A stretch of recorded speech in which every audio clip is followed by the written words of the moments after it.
اعوذ باللہ من الشیطان الرجیم بسم اللہ الرحمن الرحیم السلام علیکم ورحمۃ اللہ وبرکاتہ۔ دوستو، یہ کلمات پڑھ کر اللہ تعالیٰ سے جو چیز بھی مانگو اللہ عطا فرماتے ہیں۔ کچھ کلمات میں یہ آج آپ کے ساتھ شیئر کروں گا اور یہ حدیث نبوی سے جو ہے وہ میں آپ کو بتاؤں گا، کیونکہ اکثر پرابلم یہاں پر یہ آ جاتے ہیں کہ جناب ہم ویسے تو بہت مطلب ایمان والے ہیں، اور ہم تھوڑا سا بھی کوئی عمل کریں تو ہمارے دعوے بہت بڑے بڑے ہو جاتے ہیں، جبکہ یہ دعوے جو ہے صرف دعووں کی حد تک ہیں۔ تو بات یہ ہے کہ یہ ہوتا ہے جی دعا قبول نہیں ہوتی۔ چلیں جی، ہم اپنا فالٹ یہاں پہ بھی نہیں مانتے، چلیں جی ہمارے اعمال پورے تھے اور ہمارے تمام جو بھی ہم نے عمل کیے وہ زبردست تھے، بس دعا اللہ پاک نے قبول نہیں کی۔ میں نے پہلے بھی عرض کیا تھا تک کہ دعائیں رد نہیں جاتی، یا تو وہ فوری طور پر قبولیت کی سند کو جاتی ہیں، یا پھر اس کے اگینسٹ کوئی مشکل ٹال دی جاتی ہے۔ نمبر 3 پر یہ ہوتا ہے کہ آپ کو وہ آخرت کے لیے سٹور کر لی جاتی۔ ہمارے اندر جلد بازی بہت ہے۔ تو بہرحال جی، ترمذی شریف کے اندر یہ حدیث موجود ہے کہ رسول اللہ صلی اللہ علیہ وآلہ وسلم نے یہ فرمایا کہ دعا کرنے سے پہلے یہ کلمات پڑھ لیا کریں، اور اس کے ذریعے اللہ تعالیٰ سے جو بھی دعا کی جائے گی اللہ تعالیٰ قبول فرمائے گا، اور جب بھی اس کے ذریعے کوئی چیز مانگی جائے گی تو اللہ تعالیٰ عطا فرما دے گا۔ وہ الفاظ کیا ہیں وہ نوٹ فرما لیجئے۔ اللہم لا الہ الا انت المنان بدیع السماوات والارض ذی الجلال والاکرام۔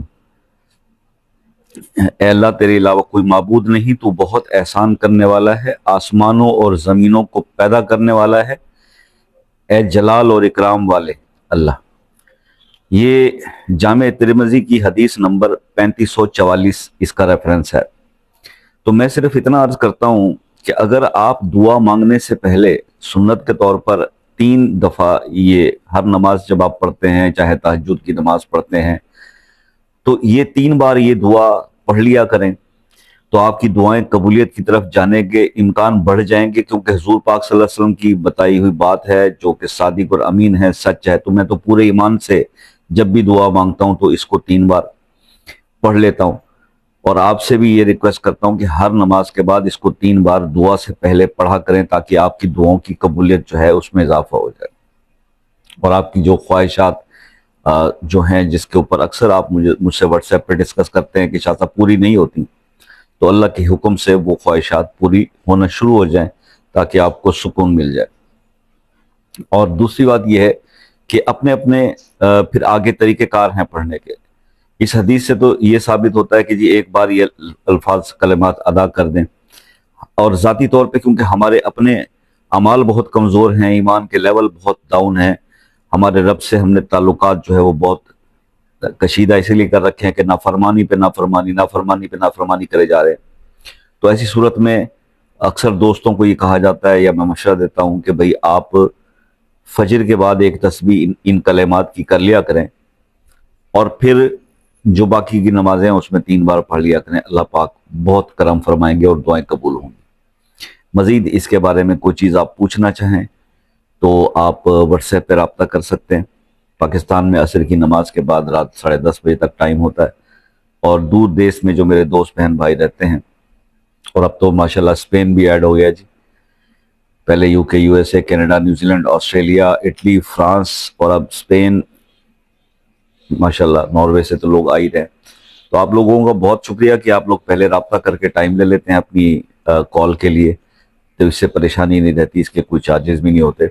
تو آپ سے ریکویسٹ ہے کہ اپنے کسی بھی روحانی مسئلے کے لیے اگر آپ نے ڈسکشن کرنی ہے تو آپ پہلے ٹائم لے لیں کال کا، اس کے بعد آپ کال پہ بات کریں۔ جزاک اللہ، اللہ تعالیٰ آپ کو بہت خوش رکھے ہمیشہ۔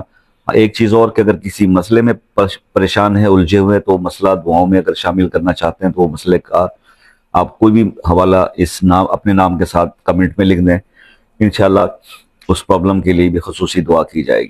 باقی اپنا بہت سارا خیال رکھیے گا. زندگی رہی تو نیکسٹ کسی ویڈیو میں آپ سے ملاقات ہوگی. تب تک کے لیے اجازت دیجیے. اللہ حافظ.